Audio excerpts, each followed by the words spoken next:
This wasn't how I thought my day would turn out when I opened my eyes this morning.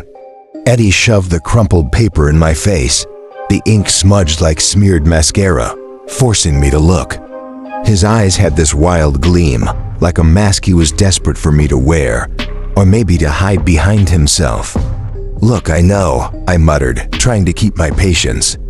But Eddie's short-tempered desperation was clawing at my nerves, chilling the air around us. His words buzzed. "The numbers don't add up." Not for almost a year. He didn't seem to notice how icy it had become. "Can't you see? There are no answers," he hissed. He pushed back from the table, his hands threading through his beard, scraping across his face. The dim light above him swung as he hit it, casting shadows that danced like specters on the cellar walls. I'd seen him do this before, countless times. Each time, I promised I'd confront him. I even told myself I'd do something to stop it. But here we were again, same script, same nightmare. Eddie accused, his back turned to me, muttering nonsense like he was talking to some invisible audience. His gaze settled on the wine bottles we'd bought months ago to lure in the trendy and the elderly. They just sat there, untouched, a silent, mocking crowd. "No one's coming," I whispered, my hands clammy. "It's not a surprise, Eddie. I've been doing the books and I've been warning you, we need to make changes." But Eddie wasn't hearing it. His gaze was fixed on something far away, something dark, bankrupt. "That's what you're okay with, isn't it?" He didn't even look at me, his eyes focused somewhere in the shadows, as if he could see ghosts. I couldn't. A shiver ran down my spine. I'd never really known him, I realized. Not like this. "Eddie," I started, my voice shaky. I didn't get to finish. With a wild, furious scream, he smashed a bottle onto the floor. Wine splattered across my shoes, crimson droplets soaking the ground like blood. He was shouting now, something about how he'd given everything, how I didn't understand. Glass crunched underfoot, sharp shards glinting up at me like teeth.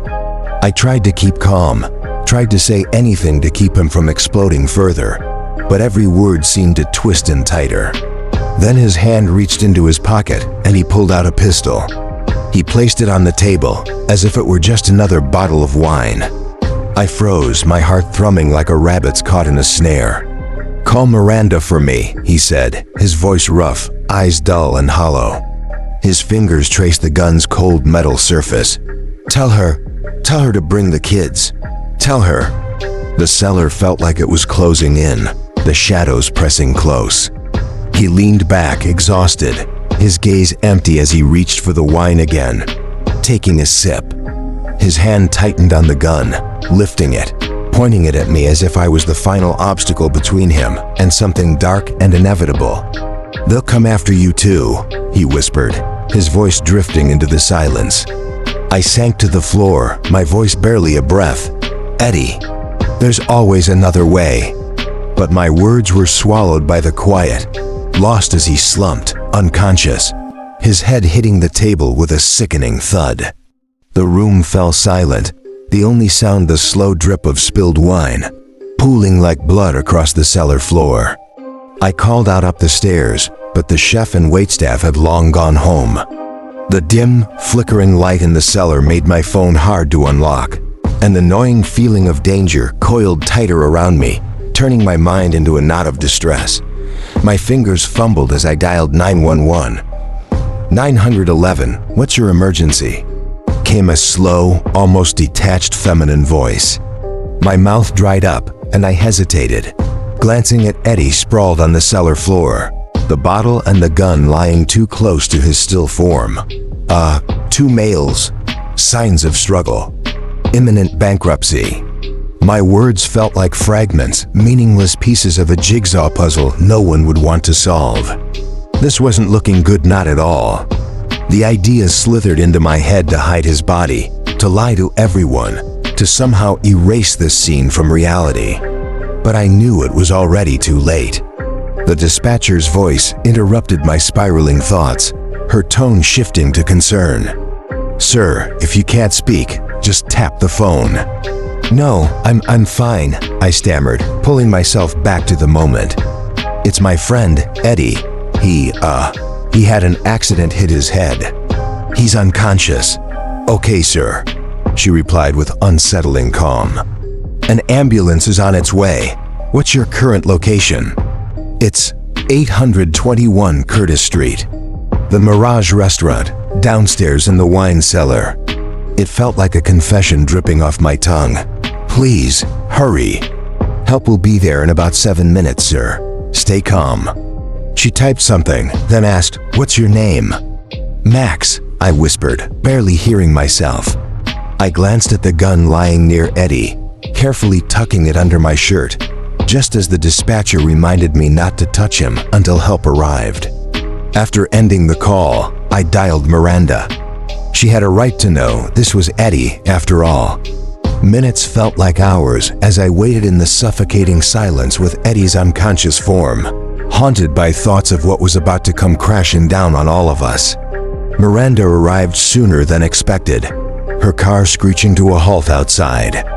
I could see her through the lobby windows, her hair wild and tangled, pajamas drenched in the thick heat of the night.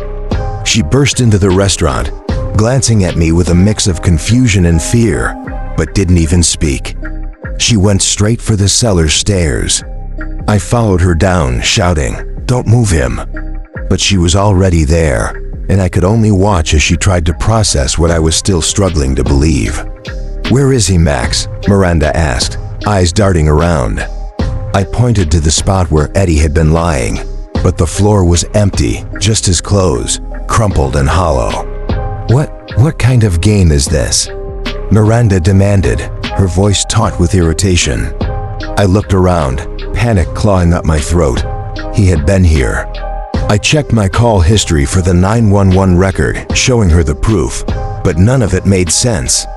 "Where is he, Max?" She asked again, her voice a whisper now, as if afraid of the answer. I looked around, my vision blurred, the light dimming and brightening as if mocking me. And then, out of the corner of my eye, I saw him, Eddie. Naked, crouched in the shadows, his face twisted, eyes hollow and glinting with something otherworldly. A slow, guttural scream tore out of him, a sound so deep and unnatural it seemed to echo from some abyss I couldn't imagine. Miranda and I stood frozen, paralyzed by horror as he bolted up the stairs past us, tripping, crawling, scrambling like an animal. "Eddie!" Miranda shrieked, running after him.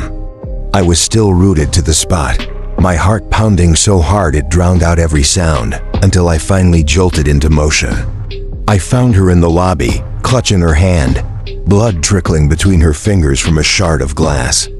She was staring out the shattered window at Eddie, who was already sprinting down the dark, empty street, his figure dissolving into the night. "I'll get the car," I said, not recognizing my own voice. By the time I managed to pull over, 24 minutes had crawled by since I'd first called 911. How hard could it be to find a man, naked and running wild, you'd think? But Eddie had vanished into the night. 3 more minutes passed with us trapped in a traffic jam at 2 in the morning. Hundreds of cars stretched ahead, motionless as tombstones, despite our honking, shouting, anything to break the silence. 10 minutes in, the frustration bubbled over and Miranda snapped. She got out, marching to the next car, her face twisted in confusion. Meanwhile, I checked my phone for accident reports. Denver was silent, no news, nothing to explain this frozen sea of cars. My phone buzzed with a weak, erratic emergency alert, flickering in yellow and white like some ghostly beacon. I barely had time to read it before Miranda came racing back, breathless. "Max," she whispered, eyes wide and frantic, "something's wrong. There's no one in those cars." Her words barely registered before she continued, her face drained of color. "They're empty, Max, just clothes. There's only clothes left." I felt warmth seep down my leg as the horror sunk in. I tried to steady myself, but my vision blurred, and the oppressive heat made every breath harder. The motor seemed to hum in some sinister harmony with the growing panic. I staggered out of the car, feeling the weight of empty eyes staring from behind shattered windows. Cars abandoned with their doors flung open, windows smashed, like everyone had vanished mid-scream. Miranda was breathing heavily, her shoulders slumped, and she stripped off her pajamas, swigging down what was left of our water supply. We were too weak to talk, as if the night itself was draining us. The heat grew worse, clawing into my skin, sinking into my bones. Desperation drove me to climb onto the car roof, using my shirt to shield myself from the searing metal. Then, in the distance, screams pierced the silence. Figures, naked and shadowy, stumbled along the side of the road, a horde of them streaming toward Cherry Creek. I saw them vanish into the trees, disappearing like phantoms into the depths. "I know where Eddie is," I muttered from the roof, barely able to recognize my own voice. Miranda turned her face to me, her skin pale, her eyes dull. Then, she asked in a whisper, "Did you see the warning?" Before I could answer, a flash of light swallowed us, blindingly bright, searing the night into day. It lasted only a second, but the heat licked my skin like fire, and I felt my back sizzle. I heard 2 sickening pops, and when I looked at Miranda, her eyes were red, dazed, unseeing. I can't see," she mumbled in a low, broken voice. A surge of nausea rose in me, and I stumbled, vomiting as I felt my skin taut and blistered, burning like it was peeling off in strips. Miranda's body had fused to the car seat, her skin stretched like melted wax. The car radio crackled to life, cutting through the oppressive silence with a robotic, soulless voice. "Attention, this is a weather emergency. Intense solar flares are affecting areas in North and South America. Residents in Wyoming, Arizona, Colorado, and New Mexico, stay inside. Do not look at the sky." A shiver of pure dread washed over me. I gripped Eddie's pistol, the metal cold against my feverish skin. I glanced at Miranda, her face twisted in agony, her eyes staring blankly into nothingness. "Forgive me," I whispered, choking back bile, and I yanked her out of the car, dragging her under a tree before sprinting toward the river. I stumbled over bodies along the way, men, women, children all burned, their faces frozen in silent horror as they crawled toward the water.